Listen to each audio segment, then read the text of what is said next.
Our Philadelphia Eagles are 5-0. They said we had the toughest schedule. Bah! We're the best team in the NFL. I'm your man, Dark Knight with BG. Let's get it. Let's go. How is everybody doing today? Welcome to another show of State of the Eagles with your boy BG31 and the Dark Knight in the building. How you doing today, my guy? I'm great, man, on this holiday week.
Hello, what is up? What is up, Eagles Nation? It's your boy BIRDGANG31 with episode 15 of State of the Eagles with my co-host Dark Knight in the building. How you doing today, my guy?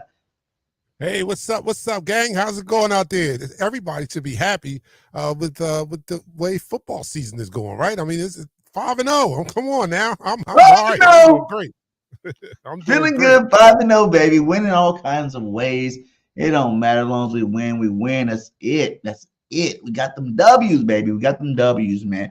But tomorrow we are less than 24 hours away from playing the New York Jets, man. The New York Jets. So this is gonna be your game preview, guys. Hit that like, hit that subscribe. We are live on all channels. We on, BGN Sports Media. We on BIRDGANG31. We are on Eagles Talk. Make sure you go click the link in the descriptions.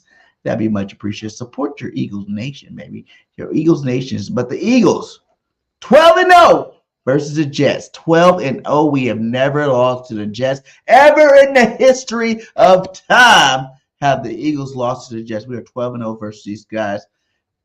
How do you feel about when you see things like that, Dark Knight? 12-0, undefeated. Is it going to change this week? Well, the jinx is you'd start talking about that stuff, and then it may be the time where that O has to go. But I don't feel that way. I just don't feel that way, and I am a believer of Vegas having an influence. So all the money is going to be on the Eagles. That's the only thing I'm worried about. That's the only thing I'm worried. I'm not worried about the game on the field. If I was just focusing on the talent that's going to be on the field on both sides of the ball, I have no doubt of what the outcome will be.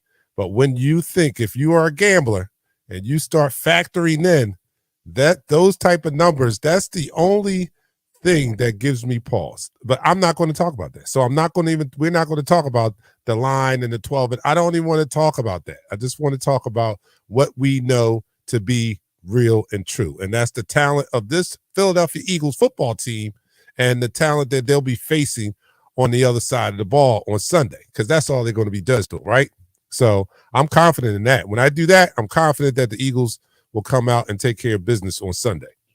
We definitely take care of business. We're going 6-0, baby. 6-0. This is not going to be nothing. You might as well add 13. 5-0 versus the Jets, because there's no way in hell that these Jets are about to beat the Philadelphia Eagles, man. No way, especially without their star number one player and Sauce Gardner. Breaking news: Sauce is out for Sunday's game, baby. All I hear is Devontae Smith, AJ Brown, Devontae Smith, AJ Brown, because they have their top 3 cornerbacks out this game against the Philadelphia Eagles. Do you think, like I put in the title, I think this is going to be a brotherly shove and an air raid in terms of this game. You're going to see the brotherly shove when they need it, and you're going to see Jalen Hurts throwing that pill all over the field. My God, it's going to be awesome. How do you feel when you hear about things like Sauce Gardner being out? That, you know, I'm eager to see the passing game resemble what it looked like last year. That would be exciting to see. But I'm not gonna lie, man. I'm enjoying the way that we're winning football games by dominating the time of possession. Right?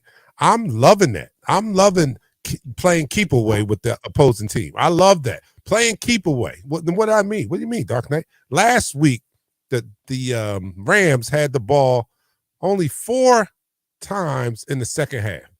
They only had the ball 4 possessions in the second half, and they didn't score any more after the half. We kept the ball away from them basically the whole second half. When you limit the opposing team's possessions, you know how high a percentage they need to score to be able to compete. If you only have the ball 4 times in a half, you need to score on at least 50% of your possessions to try to even hang in there. Now, what is the likelihood of an offense being able to score on half of their possessions or greater? Well, that's what the Eagles do when they hold the ball. When they take up and eat up the clock, it makes the other team have to, it pressures them to have to score almost every time they touch the ball, because they're not going to get it that many times. You're not going to get it that many times. So I've been enjoying that. But if their secondary is beat up and there's an opportunity for us to look like that high-powered, explosive offense of last year through the air, I'll take that. I would love to see that, because the last 2 weeks I've seen Jalen return to MVP form, and especially last week. I've seen him run. He had a great passing game last week. So, yeah, I would love to see that. I would love to see that. Yeah, man. Jalen's been doing this thing out there. You know, he, like you said, he had some rushing yards last week, came easy for him, and he made sure he take care of him. The brotherly shove, man. The brotherly shove was done, 5 times last week and only stopped 1 time, man. And people are still talking about this play. Sellers talking about this play. We're going to be talking about this play. They can't stop it. No one can stop it. It's unstoppable play. It's a cheat code. It's a cheat code. Yeah, it is a cheat code. You know, like it's a cheat code. Like you can't stop this play. It's out there. You know what we're about to do. I even remember seeing a lineman tell them that, yes, we're about to do it. And they told them they're about to do it. They couldn't stop it. And the people are having their panties in a bunch because they can't perfect the play like we do it. Like big plays, they said. It's not just about getting the same guys out, putting them in the same formation, and running the play. It's a lot more, intricate than that. You got to have a quarterback that squats 600 pounds. You got to have the cadence down. You got to have know when to hide the ball, know when not to hide the ball. I seen the Rams, all of them were getting as low as they possibly came. I thought the little John So Get Low was on. That's how low they were trying to get to stop that play last week. And we kept doing it and doing it and doing it, man. It was crazy, man. It was crazy. And they're not going to be able to stop it. The only people that can stop that brotherly shove is the NFL front office. That's the only people that can stop that play. That's the only people that can stop the brotherly shove are the higher ups in the NFL. If they ban that call, if they ban that play from next year, then that's the only way that play gets stopped. No one else can stop it. No one in the league can stop it. We're running behind the best offensive line, the best quarterback to do it ever. I think already in the history of quarterback sneaks, Jalen Hurts is the best sneak quarterback ever. And so it's not going to stop unless they outlaw it. That's the only way they stop it. And I love what you just said. You can tell them we're running that quarterback sneak over here to the left side, right behind this guy, and you still can't stop it. That's crazy. That's ballsy right there. Like I hear like, obviously, everybody want them to review it again. They reviewed it last year. I don't know why people act like they didn't review it last year. They did review it last year, and they came up to the conclusion that they weren't going to stop the play because it's illegal play. So how can you continue to talk about stopping it in the offseason when it's a legal damn play? Like, leave it alone just because you can't perfect it. A lot of teams try. And like I heard another people say, like, it's the teams that tried and failed are the ones that are bitching about it. But the ones that actually done it, you don't have no words coming out of their mouth. So it's like, there's no bias. You can't stop something that's great like that. It's part of football. We're not doing anything illegal. Let the thing roll. Let the thing roll, man. And figure out. Man up. Put the big boy pants on. You know it's coming. Put the big boy pants on.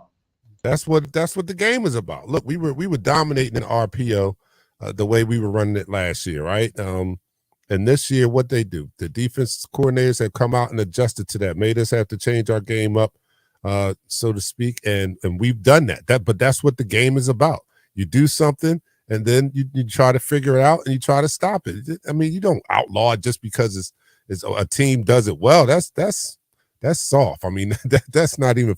Is that even football? That's not even football. This is a gladiator sport. What are you talking about? We're going to take that out because it's unfair. What are you talking about? And I think that makes no sense. But you're also getting Eagle fans that talk about we shouldn't run it so much because you're putting Jalen Hurts at risk of getting hurt.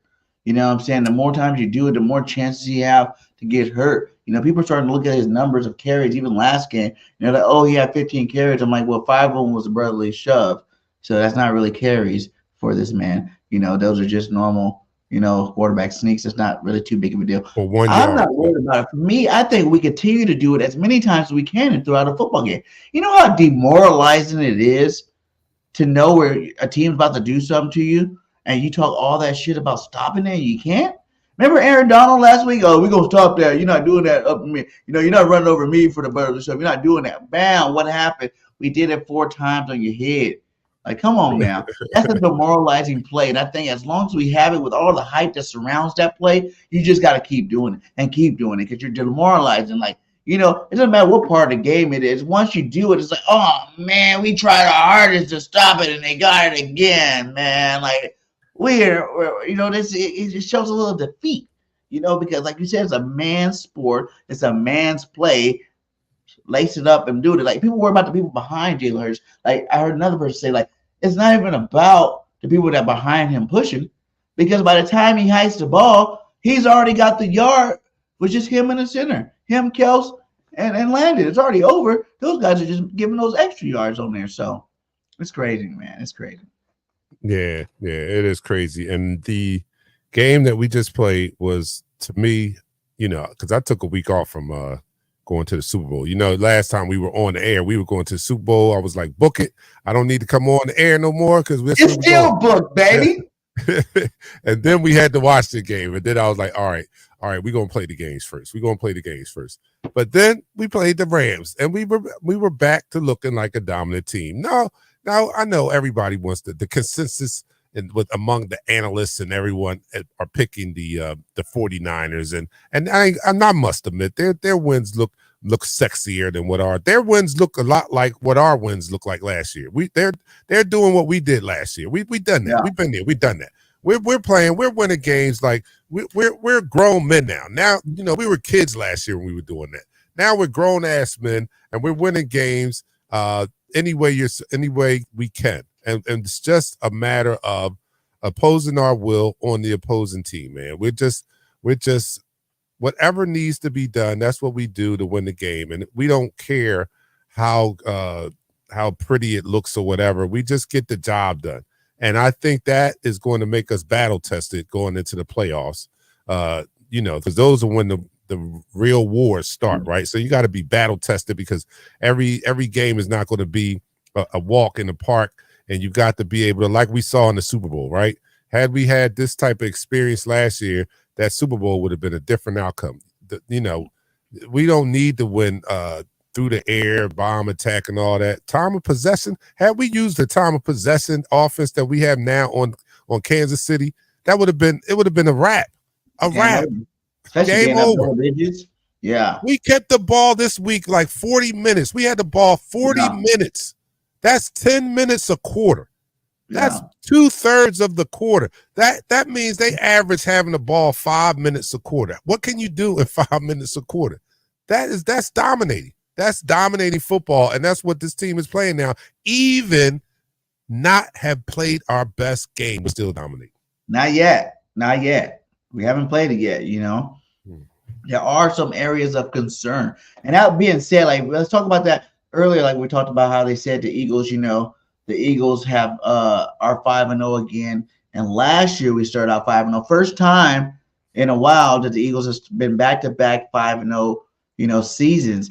And last year the big thing was, oh, you know, you're 5-0, but you played a cupcake schedule.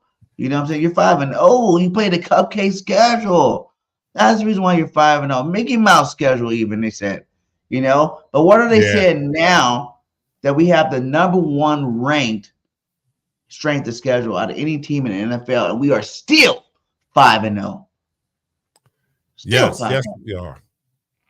And that's key right there. And that's that's impressive to me, because I think we talked about it going into this year, and you definitely were on this boat about the confidence level of last year's team still would have performed like we had this schedule last year.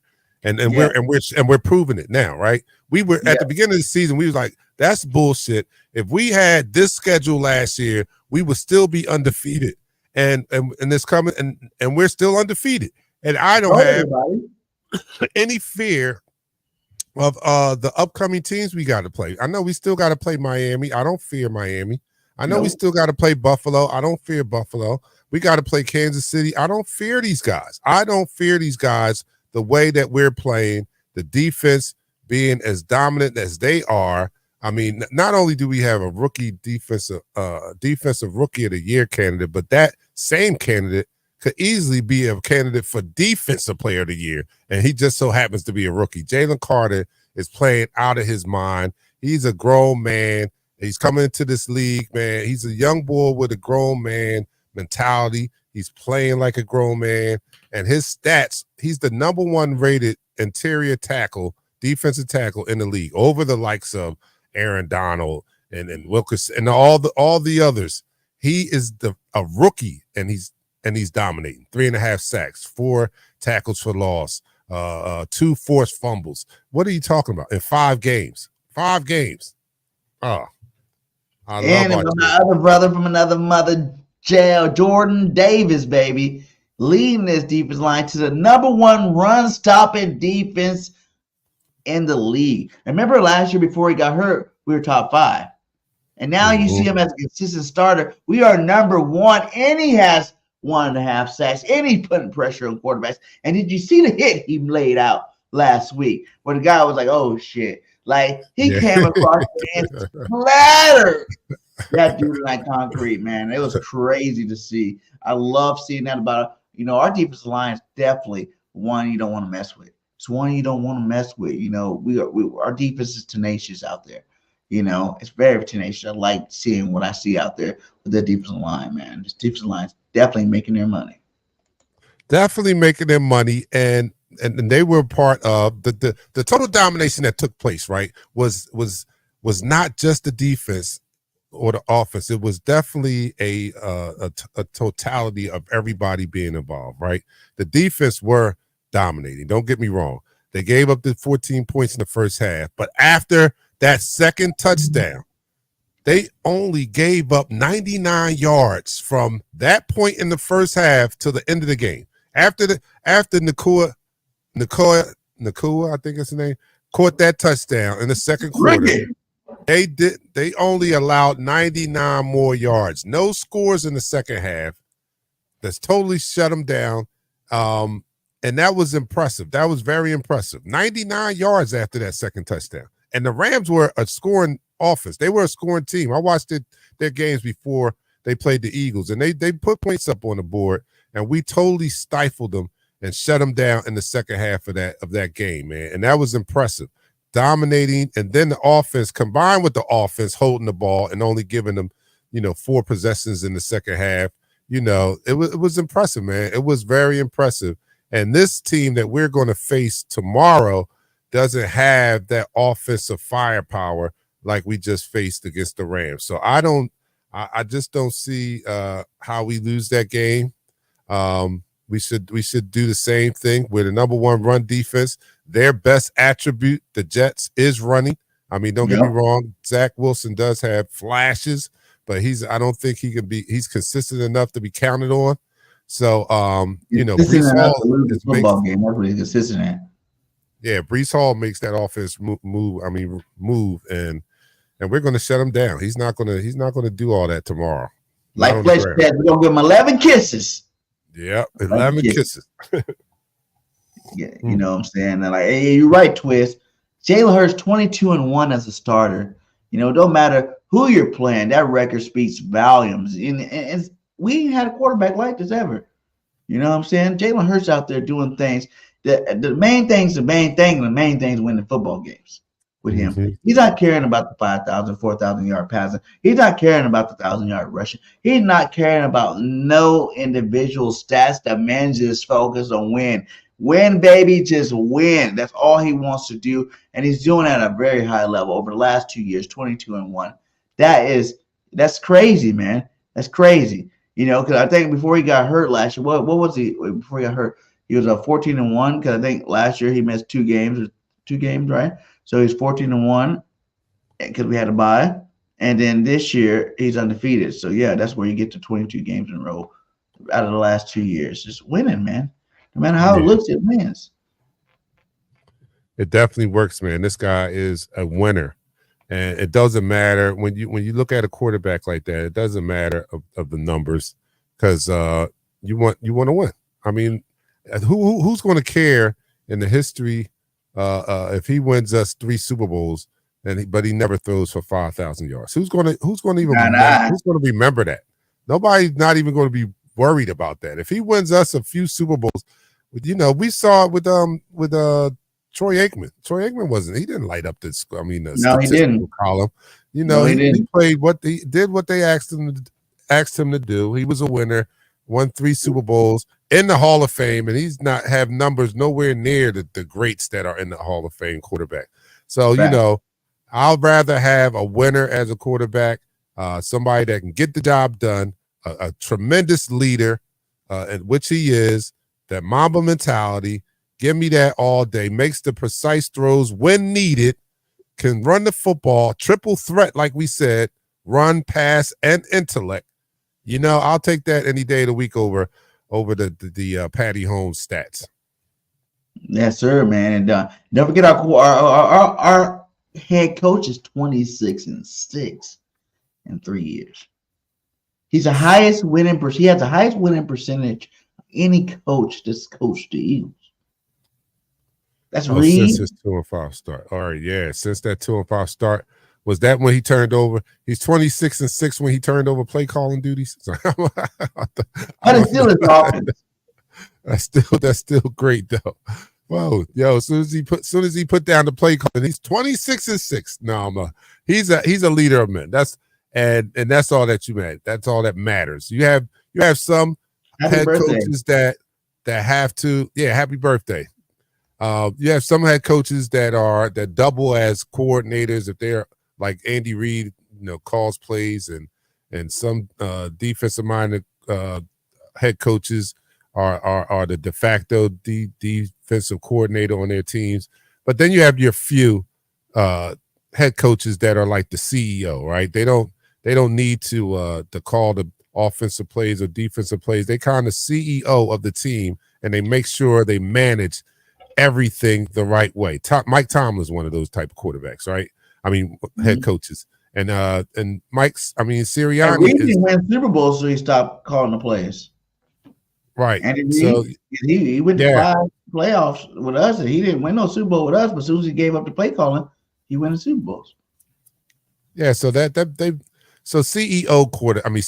head coaches are just as important as the other ones. And I like the role that he's playing. I'm glad that he had enough that he subdued his ego enough to say, look, I need to focus on the other duties of head coaching. Maybe this isn't my stick to call the plays and run the team. So I'm going to turn that over and focus on the other areas of the team. That's been very successful for us. I don't care how you get the W, just get the W. Right now, one area of concern is the red zone. You know, we got our boy right here, Jake Elliott, 16 field goals, my guy, 16 field goals. He got more points than the Giants offense by himself, kicking field goals. You know, like, are you concerned at all about how the Eagles are not scoring in the red zone? Yeah, that's a double-edged sword, like you just said. 16 field goals. I'm happy that we have a kicker that is so reliable that we can dial it up, and he's good from anywhere. 54, 55. They're like layups to him. And because of him and Covey this year, our special teams are somewhat special now.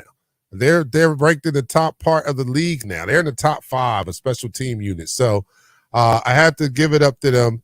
My co-host on the show, Nichelle, we had a special announcement just to announce the greatness or the performance of the special teams this year as compared to last year, and they're much improved. So kudos to Jake Elliott and the rest of the special teams unit for making our special teams special again, because they weren't special for a while. So I'll give them a lot of credit for that. I love Jake Elliott. He's probably one of the most accurate kickers we've had in Eagles history.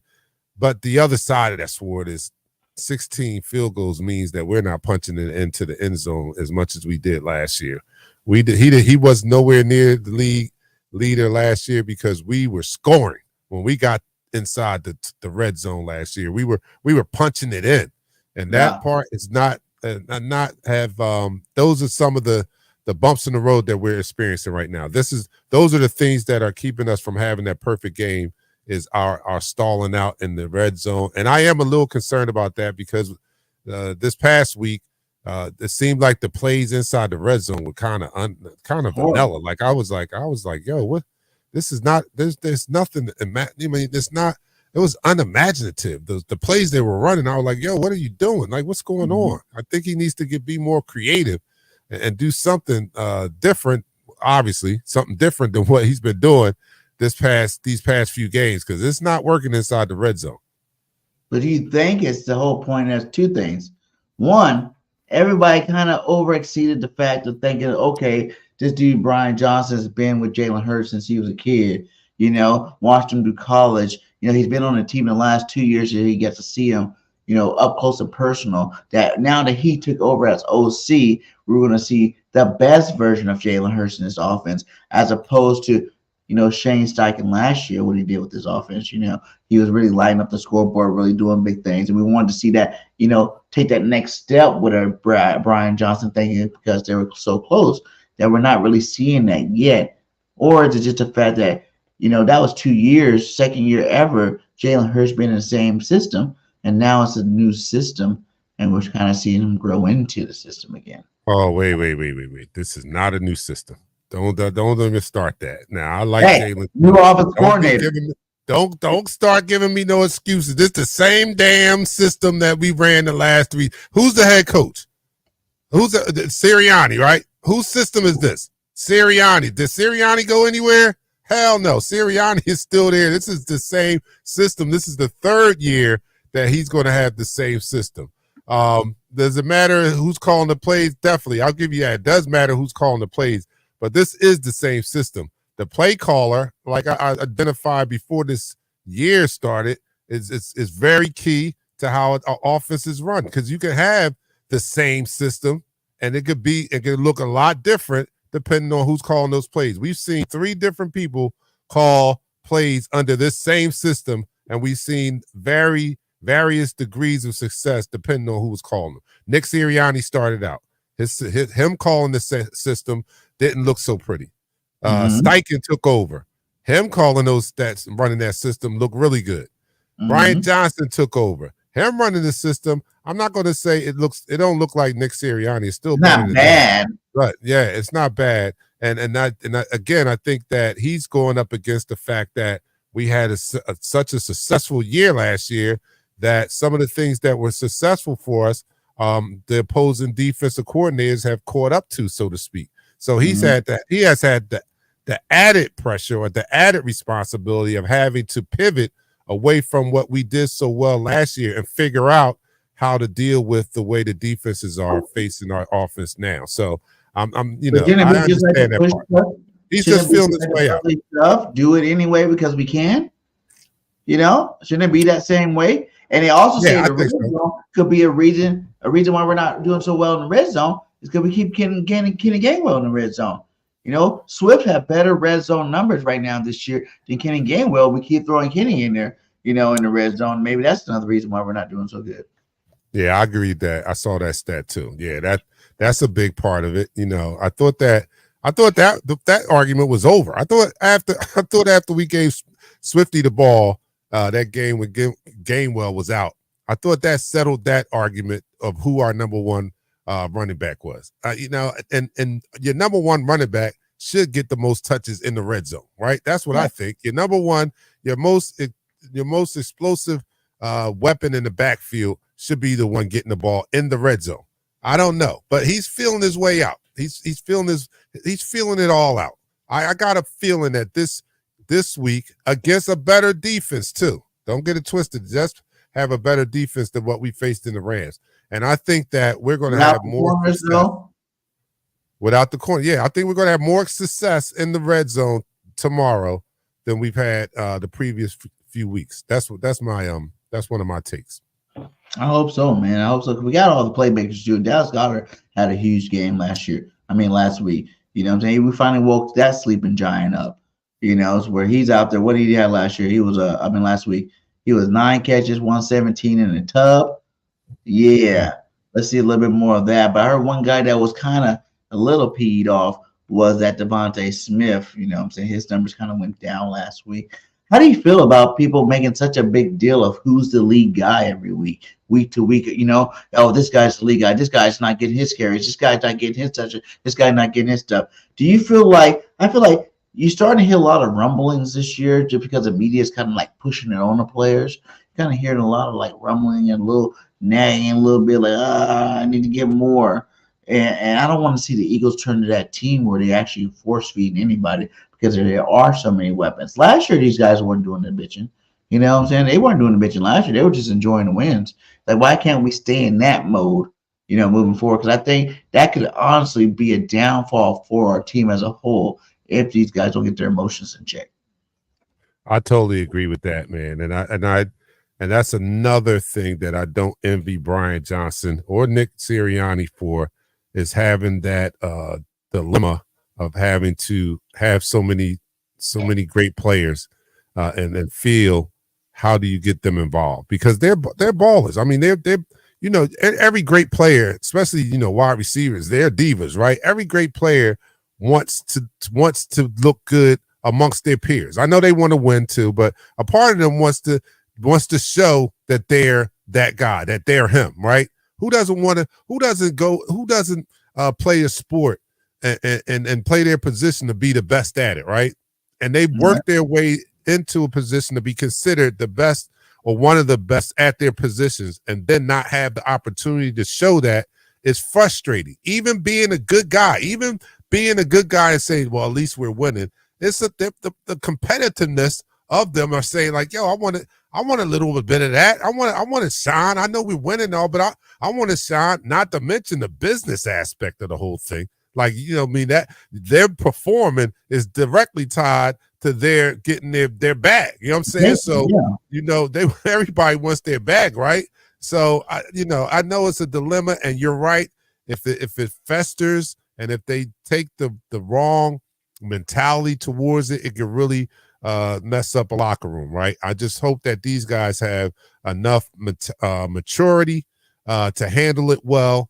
And I don't blame Brown for going off the other day. I don't even blame Devontae for sulking a little bit, because they're competitors, they're great players, and they want to be considered great players amongst their peers and doing their job. You know what I'm saying? So I get it. And I don't envy Nick Sirianni or Brian Johnson for having to satisfy those egos or those urges that they have to be the best that they can be. And it was quite evident that they force fed Goddard this week. It was quite evident. Mm-hmm. It wasn't hard to do because after looking at the film, you see that there was a lot of opportunities that he could take advantage of. So it wasn't hard to do that last week. And this week, after looking at the film, they may figure out that there's some meat on the bone that they can feed Devontae this week with the corners being out for the Jets. So we might see Devontae featured a little bit more earlier in the game, and that's okay with me as long as you don't force feed him when the game is not going in that direction. Like it worked out last week. Goddard was open, force feeding him the ball kind of fit into the game plan, right? But whenever you try it and it's not successful, I hope that they have enough intelligence to say, all right, we got to do what works right now, because we can't be just worried about a person's ego. I just feel like even if it don't work, even if it is working, you can't do it. It takes away from the dynamicness of our offense when you're force feeding anybody. Like you seen even the week before when we were force feeding AJ, it's like, Jalen missed some throws to Quez that week. He could have had that one touchdown to Quez in the end zone, but he was so busy trying to force feed, AJ or Smitty that he didn't even see it. It's like you're taking away from what makes our offense so great, that we have that many. Whenever you try to force feed any one individual, you're taking away from the other individuals being open. You're making it that much harder for your quarterback, and now he's trying to get it to a certain person as opposed to going through his progressions and hitting the open guy. That's just something I want to get, be done with. If you believe that any given week could be any given player, having big games, which it can be because our offense is so prolific, then you got to let it play out that way week in and week out. You don't ever go into it trying to force feed anybody. I don't care if AJ's bitching all game long.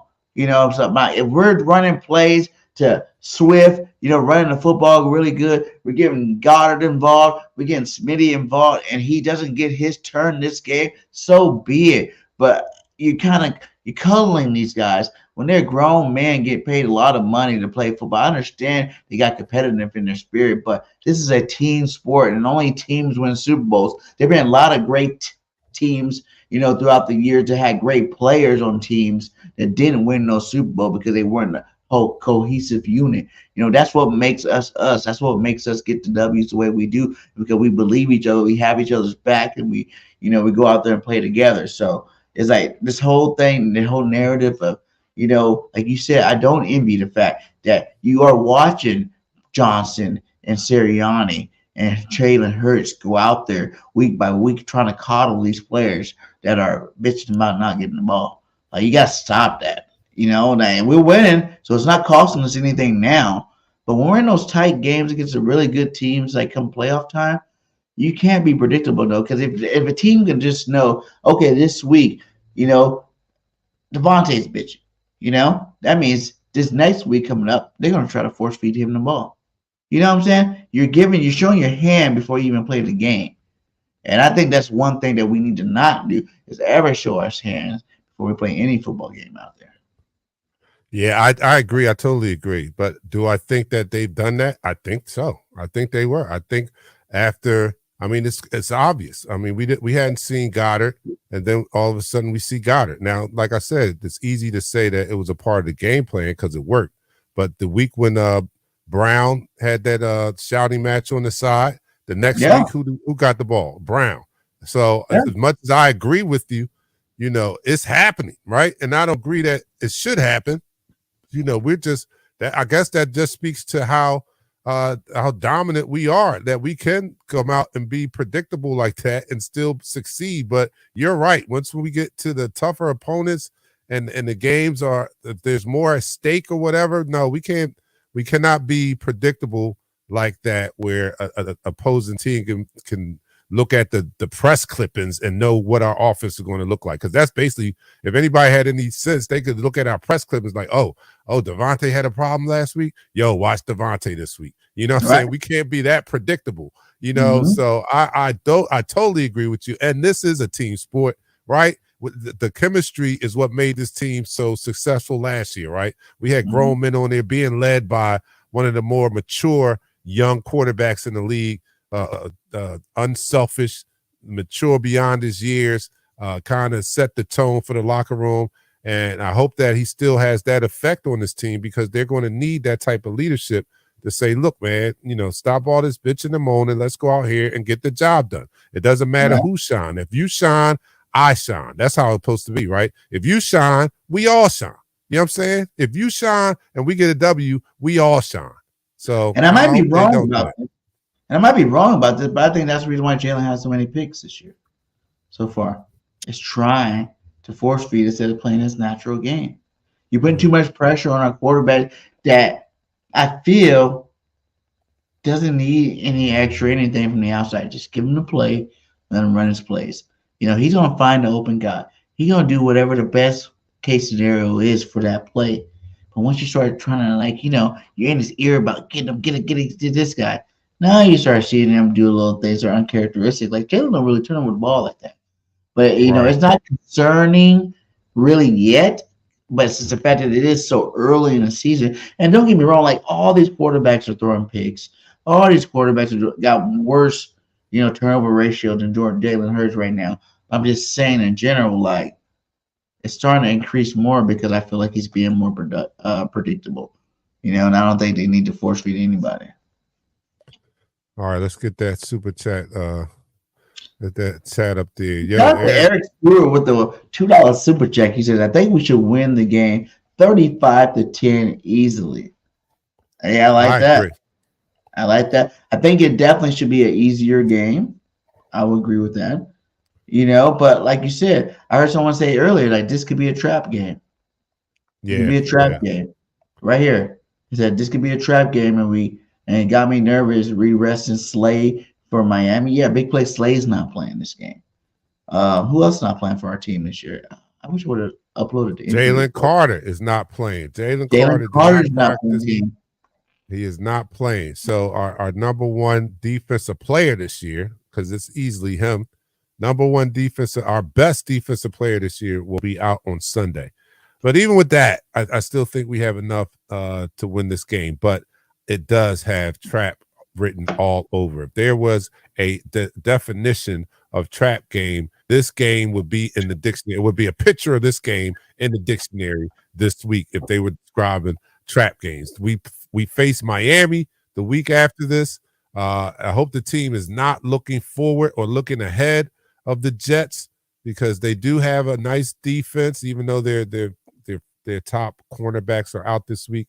They have a lot of talent on that defensive side of the ball, and we can't sleep on them. So it has all the makings. It looks like a trap game. I just hope that our team is more mature and comes prepared.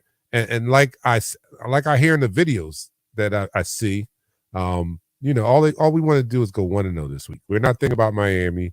We're not thinking about the Rams. We're not thinking about anything but going 1-0 on tomorrow. And I hope they keep that mentality. Slay, Carter, Watkins, Evans, and Brown. Looking at that, I'm thinking one thing. I thought about this before I get deep down into this whole little thing of my theory. I got another theory to say that Nick Sirianni are giving people bye weeks.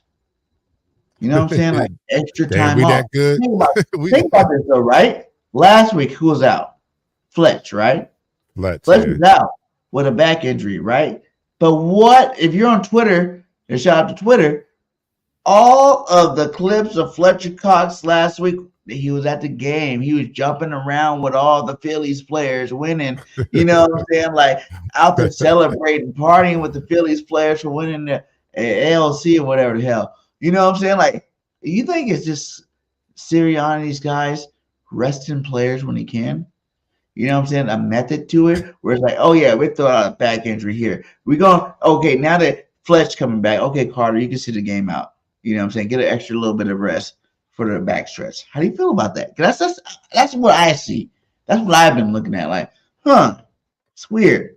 These players are not playing here. Even the penny thing. You're not dressing this guy here. You got Fletch, who I never even hear anything wrong with his back. And then all of a sudden it comes up in the injury report, his back hurts and he's not playing. But then I go see him and he's at the, the baseball playoffs, jumping around in the back, celebrating with these guys like he just won it down. series or something like that. It's like, is that just smart coaching by Nick Sirianni, getting them out there, giving them bye weeks within the bye weeks, within the season, without actually have to worry about it? Because it's an easy game against the Jets. We should win by far. Why not get some of your star players a little break there? Now the Dark Knight take on that would be like, that's so gangster if he was doing that. If he was doing that, that would be so Philly for him to be, like, yo, we don't need Fletch this week, or we don't need Slay this week. That would be so Philly to do that.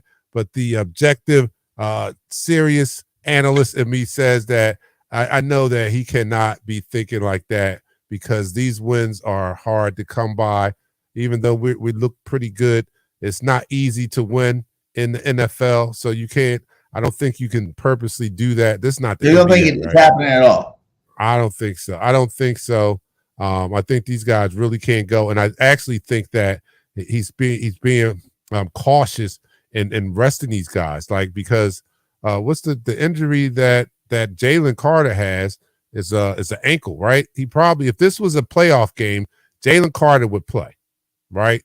He would play if this was a playoff game. But because we have a bigger picture in mind, it's a big picture type scenario, we're going to get him the rest that he needs so he can remain a top performer for the rest of the year. We don't want to, send him out there and risk him injuring it more and being a longer situation where he's off the field, when we could just rest him now. We got a great rotation. We saw what happened without Fletcher Cox, and I know that Jalen Carter is a much bigger impact on that defense right now than Fletcher Cox. But let's err on the side of caution here, because we got unfinished business. We're trying to get to the Super Bowl. Let's be real about it. We're trying to get to the Super Bowl. Eric, shout out to Eric, because he's like, all the Eagles are doing are resting players for the Miami game.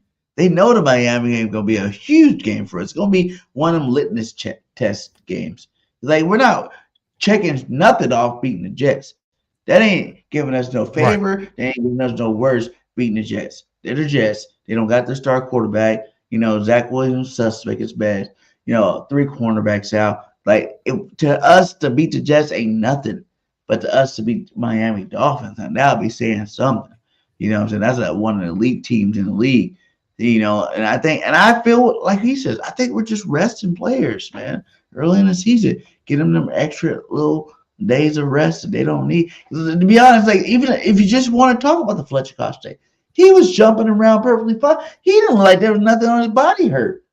When I seen all them flipping him out there partying, with the baseball squad in Philadelphia, like, come on now. You can't be partying with the baseball squad. Your back hurt. You jumping around. Yeah! Like jumping, big ass 340-pound man jumping up and down, partying with the baseball players, but your back hurt, you can't play an NFL game. I think there's a little bit more into it. I think it is more about resting these players. This philosophy has worked.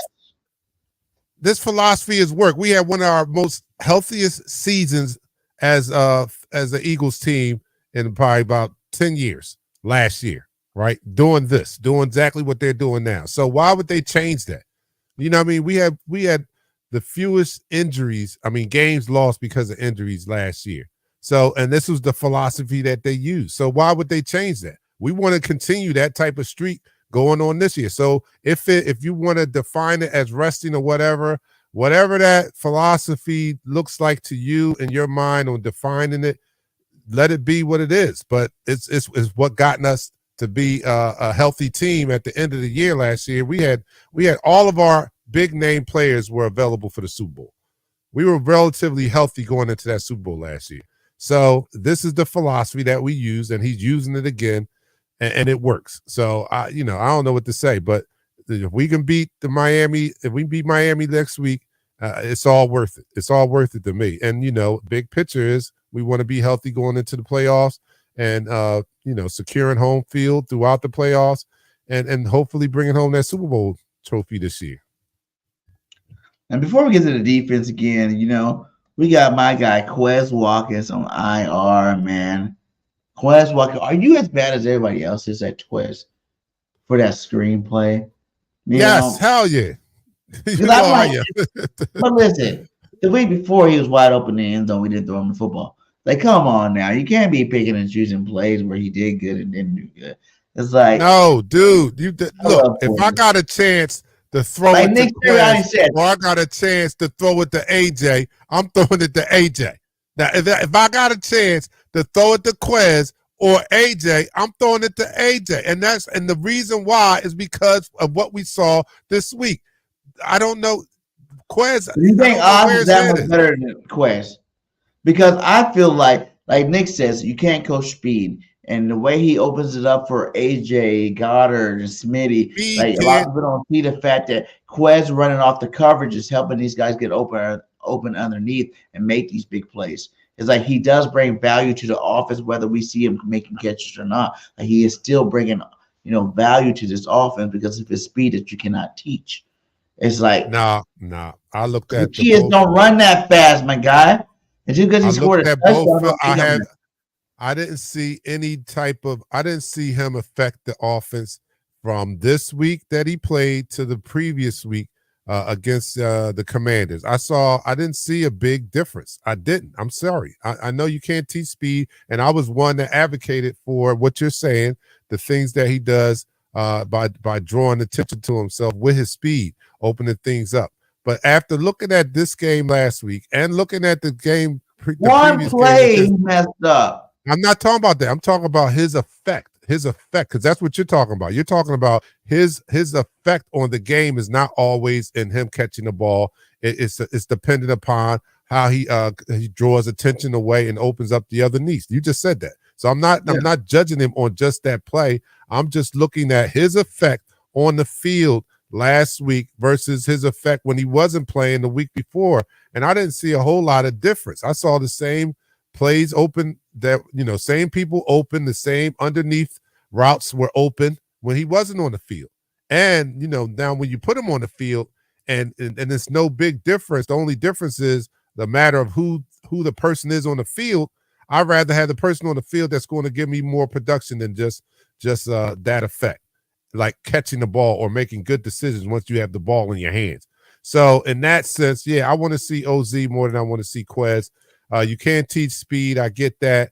But when that speed is not producing anything and you get your limited amount of opportunities and you can't make the most out of them, you're being counterproductive almost to But me. you can't So glorify AJ and Smitty if he is opening up things for AJ and Smitty and they are making these plays because of his stretching of the field.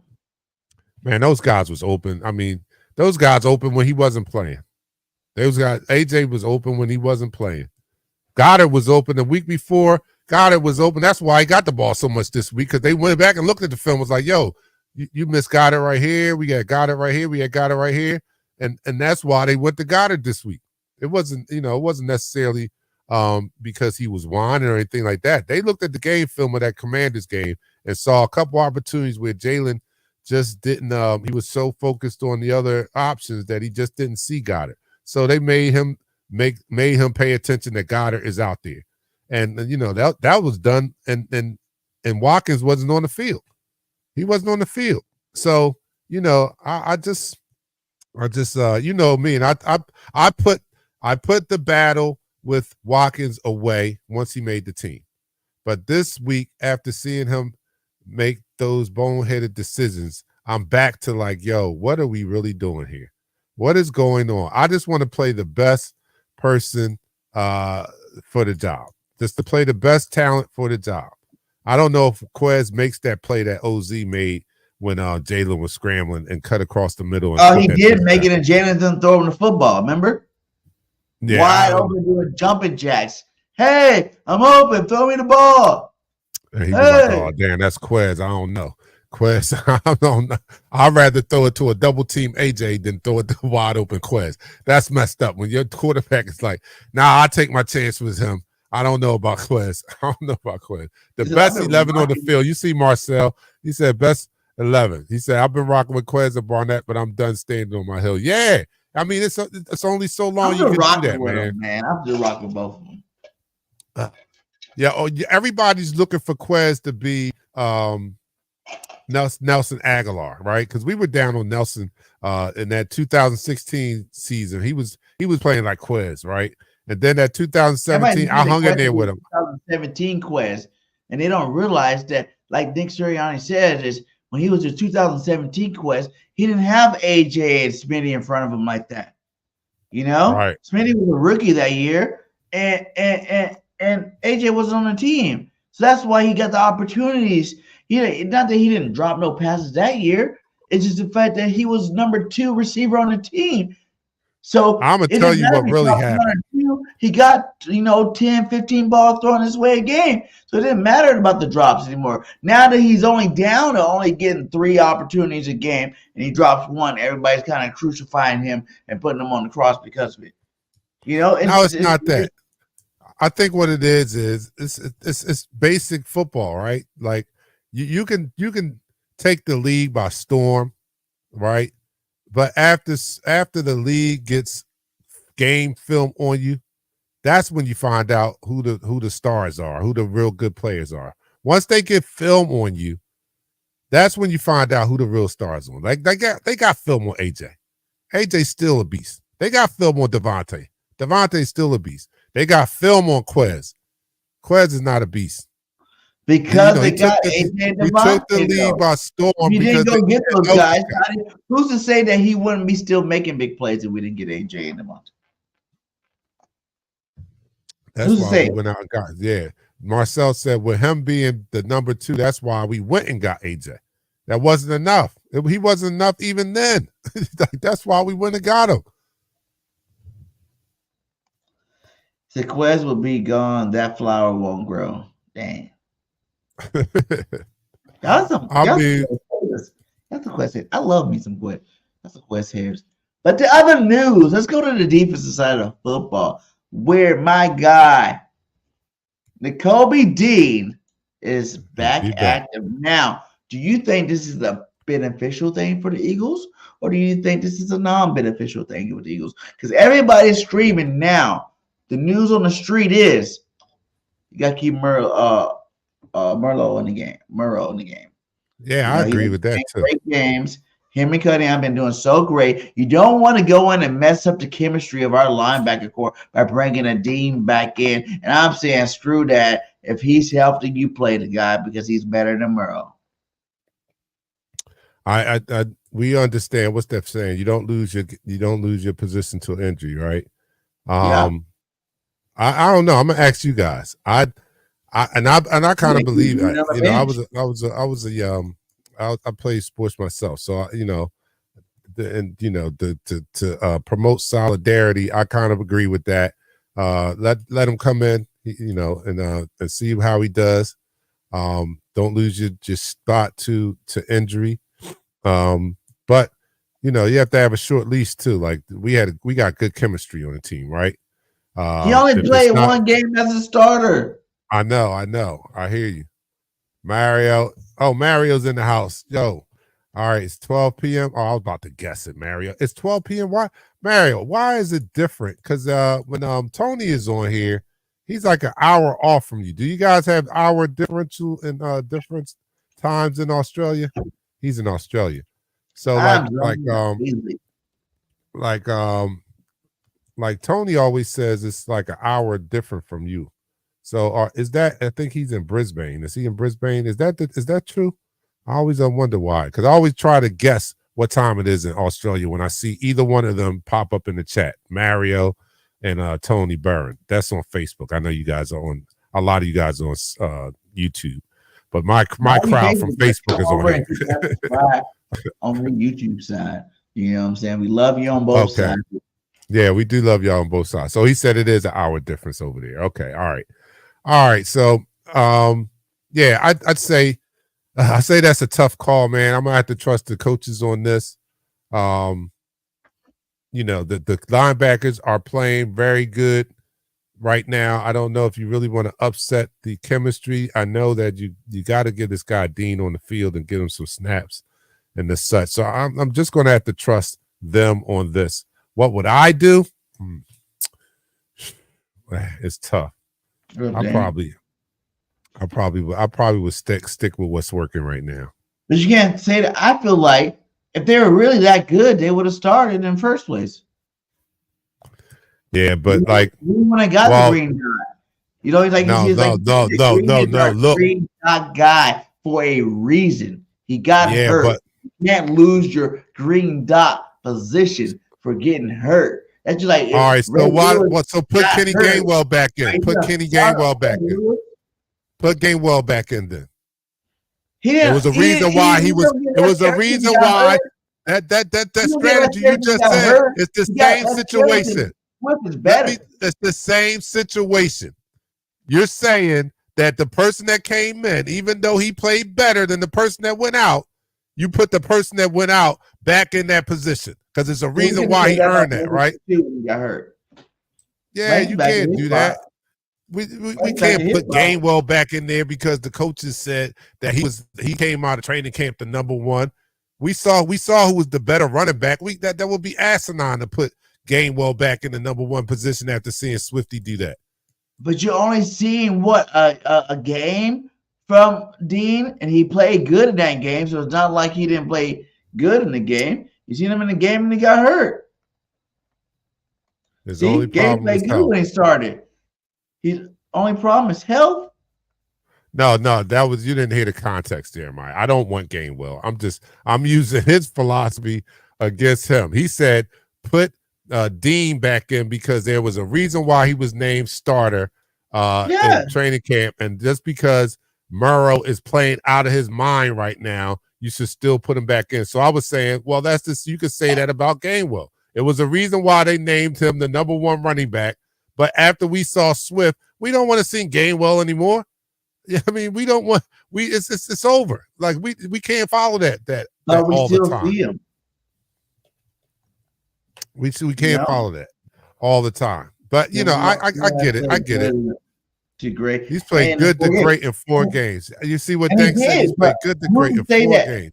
Who's to say that the D wouldn't have did that good? Yeah, I don't know. I don't know if you want to risk it though. I mean, I'm gonna leave it up to them, man.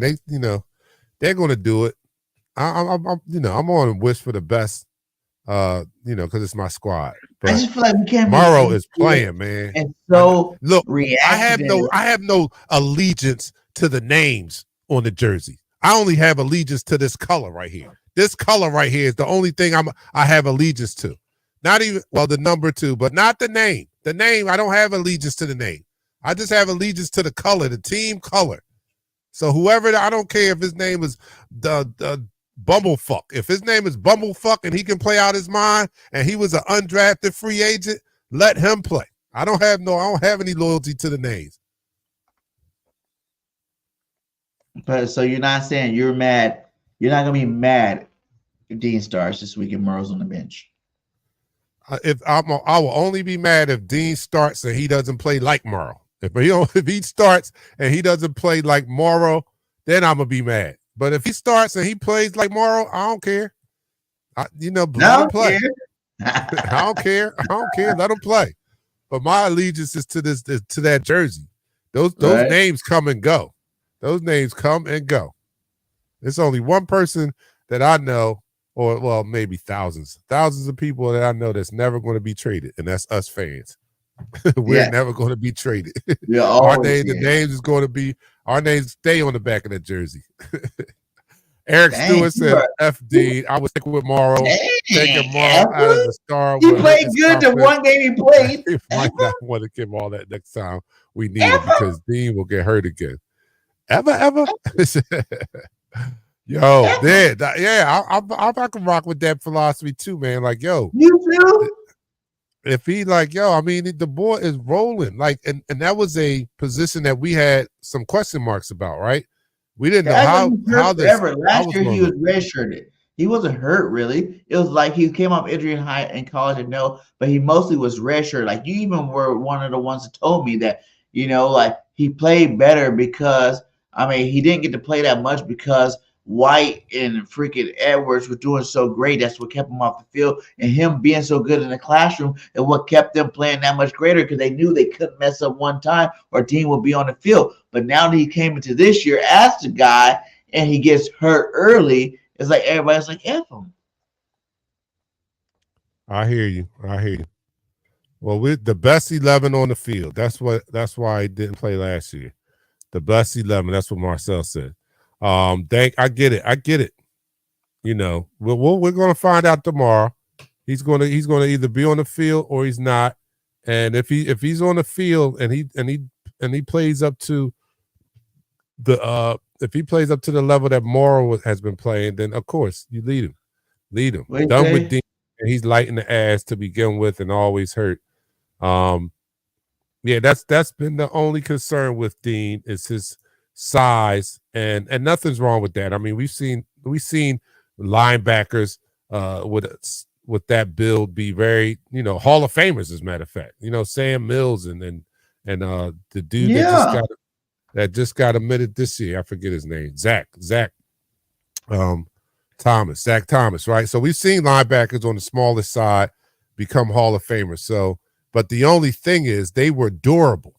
Like you can't be that size and start being injury prone. That's when the question marks really get bigger. Like, yo, but is like he really I like prone though?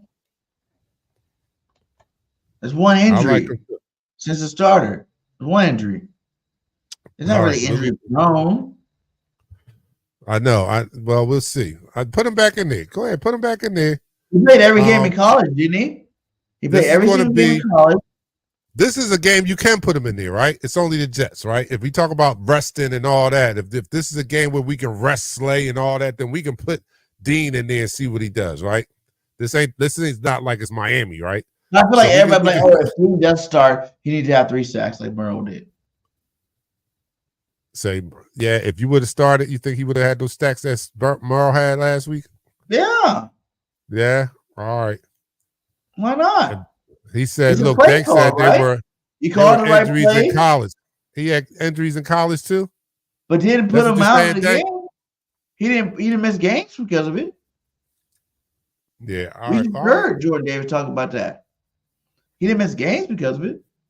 Oh, this is that's only cranberry juice, Dank. I mean, Marcel, he's like, what the homie drinking? This only cranberry juice. I know it's in a joint. Look like this. If this was my drinking days, it would have been Wild Irish Rose in the water bottle cup. Like used to do in high school. Almost. This is the game for him to play. Yeah, let him get back out there again. This should be a nice feast and phantom type game. He said, no, BG. I'm not. Well, I am drinking something nice here. I'm drinking some cherry Coke and some good brown. We're not going to put no names out there, but I ain't getting paid for that. But it's not about the drinking. It's about the facts. Like Dean's not been injury prone. He was available all year long last year. He just had better linebackers in front of him. He's a rookie, and this year he's gotten hurt early, but he played good until he got hurt. And now he's not hurt no more. I don't believe that he should, have his spot taken, until he shows us that he plays crappy, basically. You know what I'm saying? Like I'm not down on him. I'm not down on him. If he goes out there this weekend, it's just a bed, and he looks like ass. He's getting passes thrown on him. He's getting blocked by everybody. Then yeah, okay, throw Morrow back in the game. But until then, I think he has he's earned the right to start. He wouldn't have got the green dot if he wasn't doing it throughout the offseason to make sure that the coaches were confident enough to give him that green dot for him not to play. All right. I mean, you know what? In this situation, or this sense, there is a difference between what I said with him and Gainwell. Gainwell didn't perform very well in his limited time as the number 1 back, and Swifty thoroughly outplayed him. So yeah, that was a no-brainer. You sit Swifty, but Dean was not bad in his limited time of playing, and yeah, maybe he should get an opportunity to win his job back and see how it plays out. Now, if he comes back and he's just not that good, or he's costing the team, then yeah, Merle should get back in there. You got to play the best player. But yeah, it's a little different than the Gainwell analogy that I use. A lot different, actually. Gainwell was not, all those touches we gave him in the first game, he was nowhere near as effective when we put Swifty in there. So yeah, he's supposed to lose his job. If he's fully healthy, then we should sit him. But if He's ready. He's our guy. I agree with you. I agree with you 100% with that one, man. Like, if he's healthy, let him go play. Let him go do his thing. I hope so. Dean is like Jordan Hicks. You see that one? Whoa. What's up, Floyd? You don't want him to say that because he's saying that out of disrespect because Hicks was always hurt. Yeah, well, no, but Hicks was a playmaker, man. I'm sorry, and he was a playmaker, yo. He always was around the ball. I loved Hicks outside the fact that he couldn't stay healthy when he was here, but outside of that, I liked Hicks. Now with the linebackers, receivers, and safety that are hurt for this football team that won't be playing this week, you know what I'm saying? Do you think that Howie needs to get off of his couch and go sign a new player? There's a whole list of players here, you know what I'm saying, that could be set up for possible trade by the trading deadline. Would you want any of these players on the team? You got the pass rusher, Brian Burns. You got Saquon. You got Judy. You got Brown. You got Chase Young. You got Derrick Henry. You got Donnell Hunter. You got Hunter Renfrow and Jalen Johnson from the Bears. Do you think that Howie needs to go out there and grab one of these guys before the trading deadline is up? But what is the trading deadline? Week 10 or week between 7 and 10? I know that much. Oh yeah, what? That guy Eagles talk. I don't never talk to you. What you say? I missed it. I missed it. I'm sorry. Eric's coming at me. Eric, don't come at me. I done. Yeah, he said I didn't respond to his chat. Refresh my memory. What did you ask? All right, but while you do that, let me answer who I would want off this list. Brian Burns. I don't know. Saquon, no, because he's gonna cost too much. No. Jerry Jeudy, I don't think he's very good. I like Marquise Brown. I do like Marquise Brown. Chase Young. I don't know. I'm all right. I'm all right on the D line. I don't need anybody on the D line. Derrick Henry. I mean, these guys are rentals, actually. You know what I mean? Like Derrick Henry, we're not going to give him money. So if we made a trade for him this year, we're not giving him money like that, like the money he wants. So I think, yeah, he would only be a rental. We're definitely not giving Saquon the type of money he want. He would be a rental. I'm only thinking about people that would probably be back next year. And I like Marquise Brown out of that. Hunter Renfrow? Hunter Renfrow. Yeah, I like Hunter. Nice. But I really think no one really says it, but I think Jerry Jeudy would be a great third receiver. Chemistry from Alabama, one of the best route runners in the game. All the Alabama boys are the best at route running. So why not throw him with his old, teammate Devontae Smith and A.J. Brown and give Jalen Hurts another elite receiver out there to throw the football to? Yeah, I agree with that. Hollywood would be awesome. Floyd, I agree with Floyd too. I want long-term players. So like Jerry Jeudy might fit the bill, but I like Marquise a little bit better at this point. But yeah, I would only be looking for players that's going to be here more than 1 year. Like I don't need no rentals. And I don't even think like somebody like Saquon. I think Swifty is. If Swifty is not perfect for this, I don't know who else. We don't need anybody. Don't need another running back. I know we don't need another running back. So him and Henry, I wouldn't want at all. The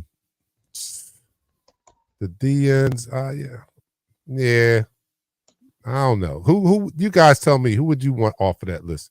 No way, we can't get the ball to all our weapons now. We don't need another diva like Renfro. Yeah, but Hollywood would be a definite solid number 3 though. Like he would be a solid number 3. Well, that would be like if you're trying to replace. To me, Hollywood would be like if you're trying to replace Quez, and Zacchaeus isn't that big a name of a star. So like he would come in and he can be a good enough player that has that speed to get down the field. Right. Now he would be a speed person that could actually take advantage of. You know what I'm saying? Like they really they would respect his speed a lot more. He would open it up, and if they didn't respect it, he would burn it. He would make the catch. So Get he rid has of made Watkins plays for in the Hollywood. NFL. Like Yeah, on that's this list for me, if I'm being real with you, like you said, I don't think we need another pass rusher. So Burns is out. Saquon is out. We don't need another running back right now. Judy, I wouldn't mind Judy. I think that would help our offense in general because he is quick. He does run great routes. It'd be another weapon Jalen has that he's familiar with, from the same system or whatnot.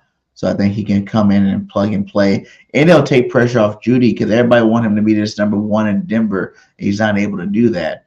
But maybe dropping him down to number 3 in the league, he could be the next, Gallup on this team where, he could be that surprise player that gets all the yards, when AJ and Smitty not getting the yards because, no one's really paying attention to him. Brown would be the perfect Quez replacement. So, yes, that's another guy I wouldn't mind going after.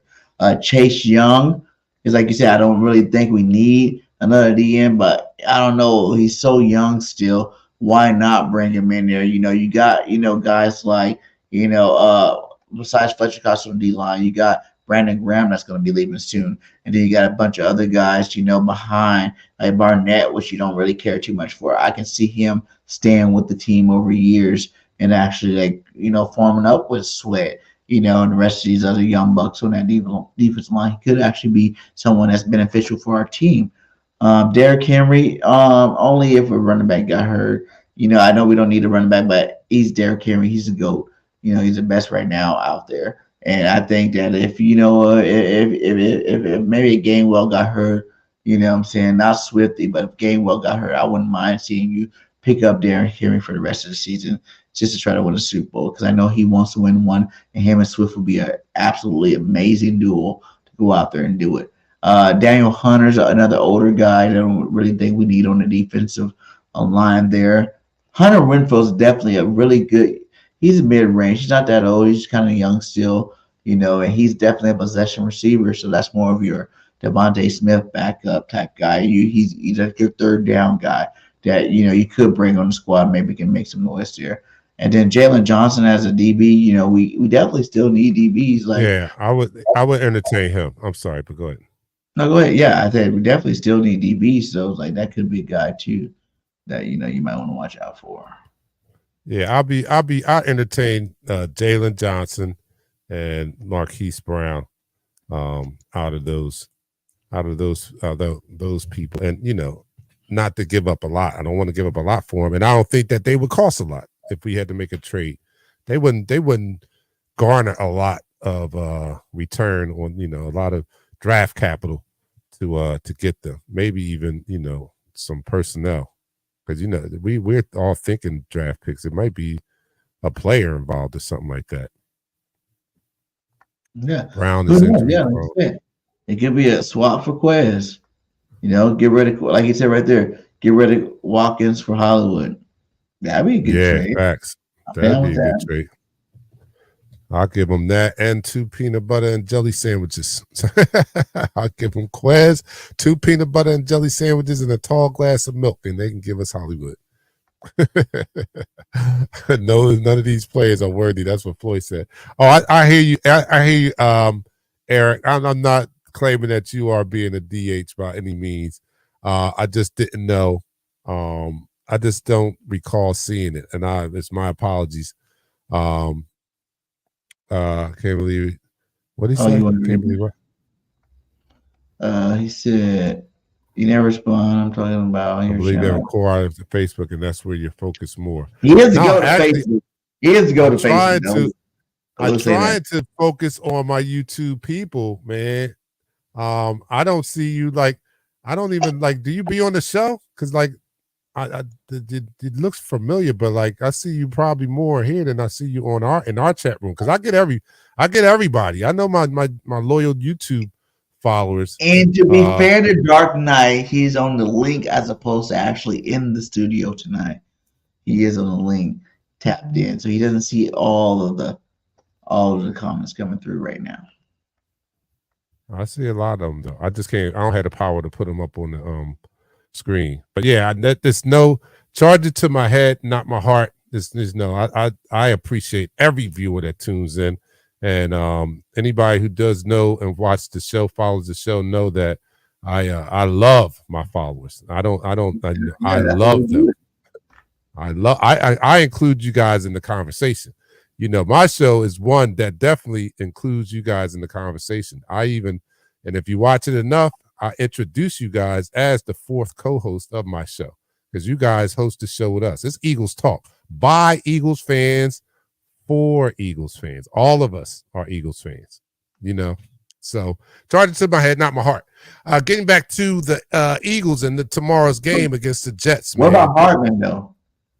Hardman? Would you want to? The wide receiver? Right, what team is he on right now? Is he on? That's the wide receiver, right? But what team? Yeah, what team is he on right now? Is he on Ravens?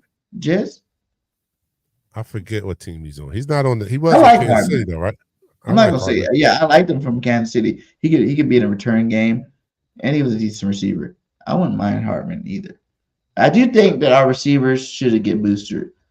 You know, a lot of people like, you know, there's not enough balls, but I feel like we can add another threat. Whether he's getting the ball or not, he's still another threat. That's why I want a Judy. That's why I want a Hollywood Brown. These are still another threats out on that football field, which you got a game plan for. Because if you don't game plan for them, they can have big games against you.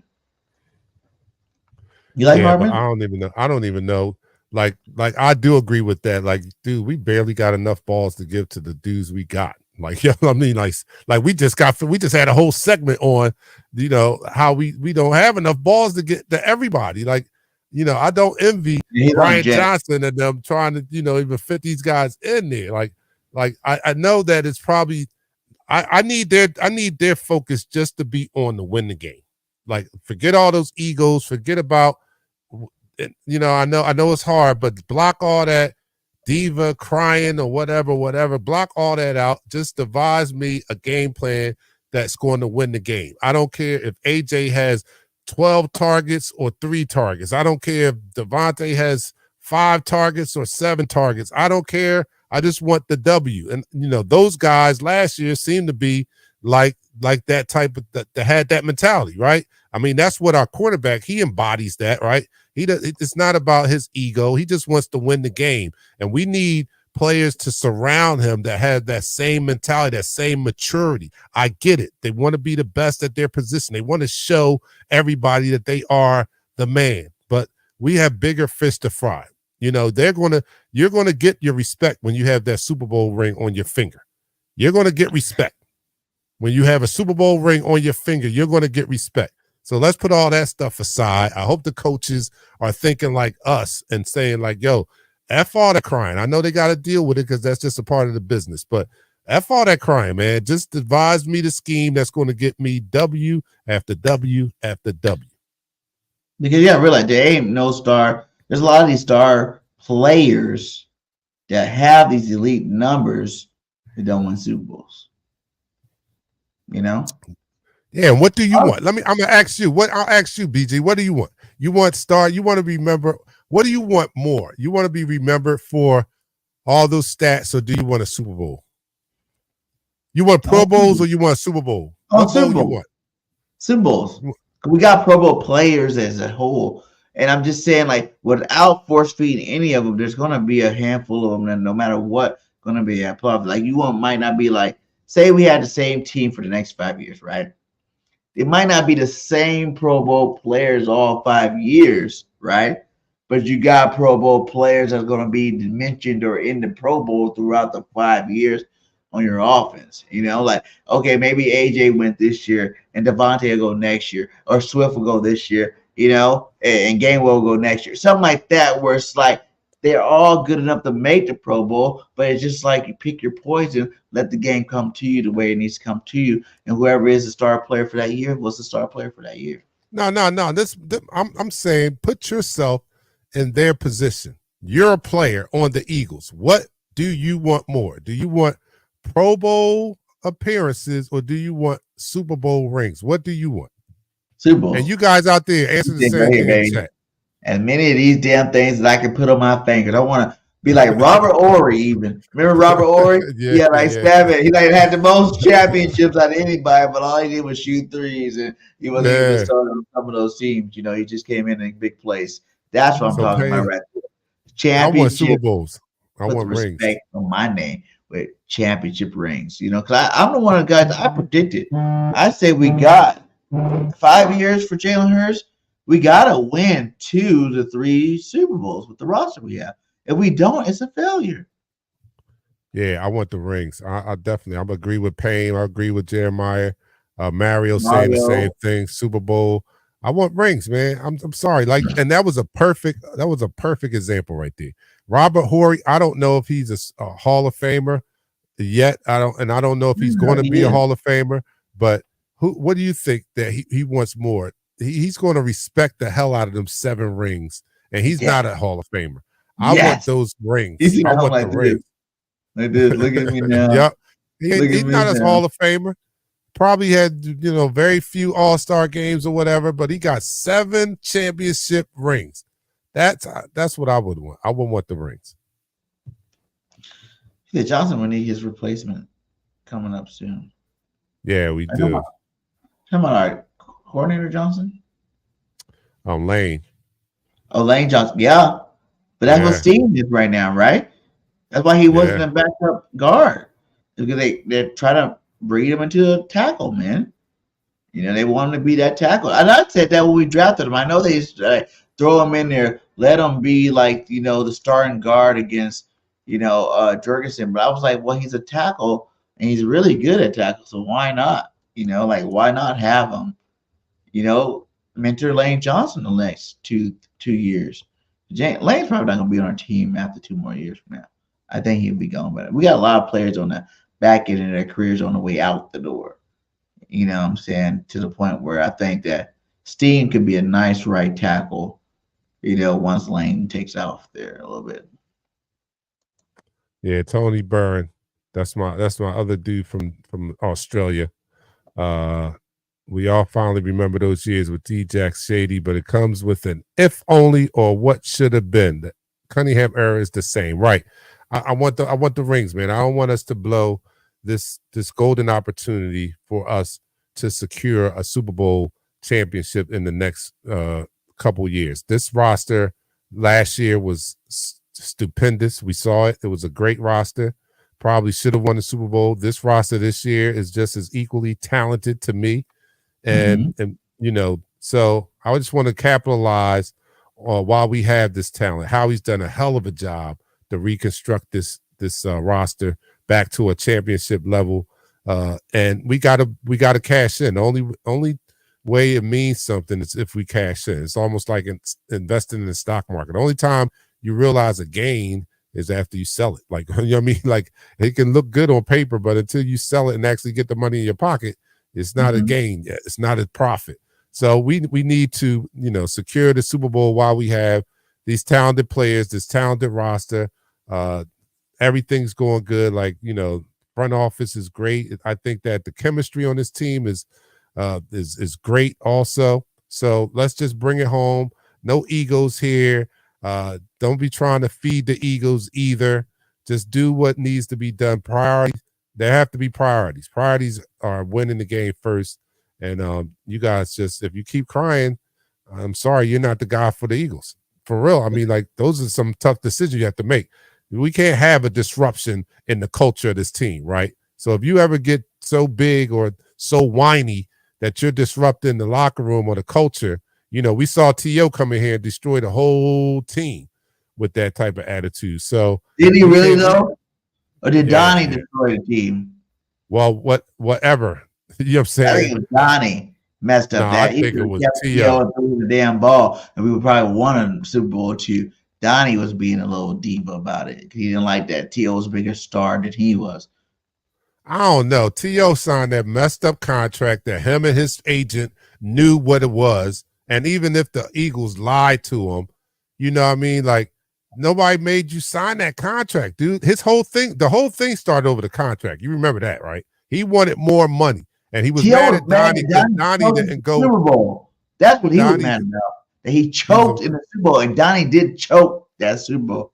No, that was a byproduct of all the, everybody was coming at T.O., so he started talking about the Super Bowl. It wasn't about the Super Bowl. It was about that money. Both have a situation. That money.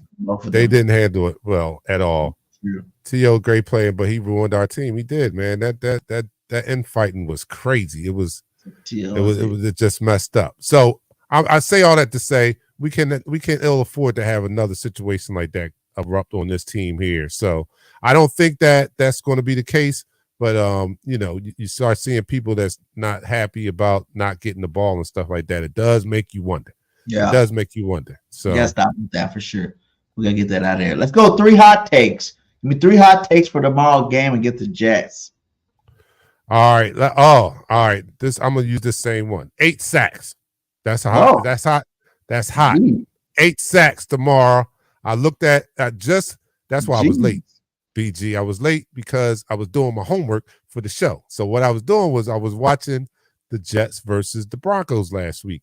And their offensive line is not anything to be scared of, not in the least bit. And even with Jalen Carter out of the lineup, I think that this defensive line should eat. They had Zach Wilson under pressure a lot, and it was the Broncos, and the Broncos are not good at all. So imagine what our defensive line should do against this Jets defensive line, which is very porous. And then give me like 4 turnovers. I'll give you another. My hot takes are going to be on the defensive side because I don't think the Jets are very good on offense. Give me 4 turnovers because Zach Wilson does not hold on to that ball very well. And if they even sniff 8 sacks, you better believe he's going to cough that ball up a couple of times. So I'll take 8 sacks, 4 turnovers, and then give me because you want hot takes. I can make regular takes, but I'm trying to make them hot and spicy. I'm trying to make them spicy. So for my last one, I'm gonna take Smitty, not Swifty. I see Floyd in the chat room saying Swift for 200. Give me Smith for 200. Give me Devontae for 200 yards receiving. And they're my 3 hot takes. They're hot and they're spicy. You bet not. Don't try to chew on those without a big glass of ice water. I like this one. 100% in the red zone. Reddick 3 sacks with a strip sack. Joe with a pig. I like those takes. Okay, my hot takes is the same one I've been having every single week. My boy Jalen freaking Hurts, 400-yard passing game. They don't have no cornerbacks out there. They're gonna be getting bums off the street to try to cover AJ Brown, Smitty, and both of these guys should have 200 yards. That'd be my second hot take. That both of these cats have 200 yards apiece. I like it. I like it. That's it's spicy. Gonna be that easy for them to throw the ball. It should be with your 3 best corners out, and you're not even talking about people that got to cover. Goddard, still people that got to cover Swift out of the backfield. You're talking about the main two of the best receivers in the league are going against the 5th Street. You know what I'm saying? They should put up 200 yards apiece. So I got Jalen going for 400 or plus. I got Smitty and AJ both getting close to 200. Let's say 150 apiece. You know what I'm saying? And then I also got, without Jalen Carter, Fletcher Cox's still going to come back this week. And I got our defense getting 5 sacks. You know what I'm saying? Our defense getting 5 sacks this game. So those are my 3 hot takes. Now let's go with the big score prediction. How big of a blowout do you think this game's about to be?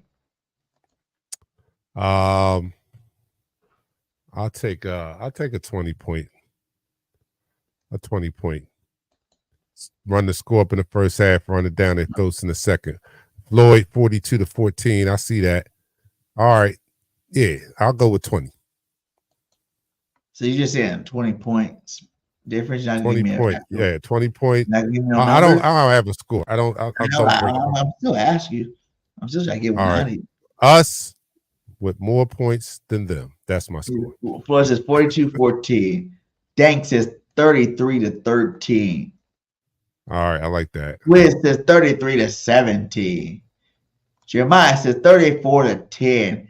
PG says 35-17 Eagles. All right. I love it. I don't even know how they're going to get 17 points, to be honest with you. I don't even know how they're going to get 17, for real. We didn't give up 17 to the Rams. I don't see them getting 17. But I feel like, this is going to be that game to try to make it look funny. It could be one. What's the spread? What's the spread? I need to see the spread. I don't know the spread right now.